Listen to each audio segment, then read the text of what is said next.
Hello.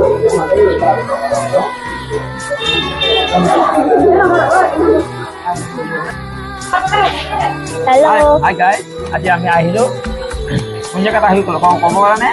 এয়া হ'ল আমাৰ নগাঁৱৰ হয় বাহিৰৰ নহয় আমাৰ নগাঁৱৰ হীৰেন ভট্টাচাৰ্য পদক্ষেপী কেনেকুৱা লাগিছে তোমাৰ ইয়াত আহি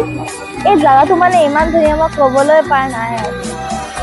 তোমাৰ কেনেকুৱা লাগিছে বহুত ভাল লাগে এতিয়া আমি নগৰ মানুহ আগতে কওঁ যে বাহিৰত নগৰত ফুৰিবলৈকে একোৱেই নাছিলে এতিয়া নগৰত ফুৰিবলৈকে ইমান কিবা কিবি হৈছে ইমান বস্তু জাগা বনাইছে চাবলৈ হ'লে সময় লৈ আহিব লাগিব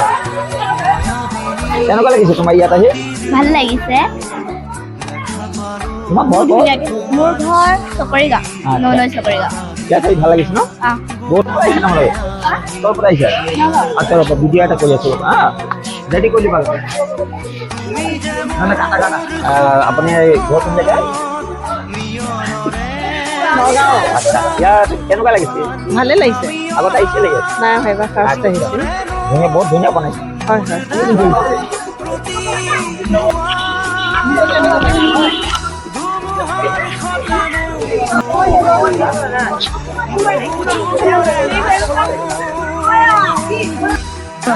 দেখবি তো দুই দিকেই কথা লাগবে একা একা করে কথা লাগবে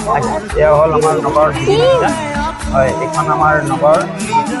গাঁও কলেজৰ ফ্ৰণ্টত ইয়াতে বনোৱা হৈছে আমাৰ বিধায়ক প্ৰভাত কামত এটা ডাঙৰীয়াই বিভিন্ন আমাক যেতিয়া আহি গৈছিলে তেতিয়া চেকেণ্ডসমূহ এইখন কলঙতে বিসৰ্জন দিছিলে তেতিয়া জুবিনদাৰ মূৰ্তি এখন স্থাপন কৰিব বুলি কৈছিলে আৰু এখন মূৰ্তি স্থাপন কৰিছে বহুত ধুনীয়া হৈছে বহুত ভিৰ থাকে ইয়াত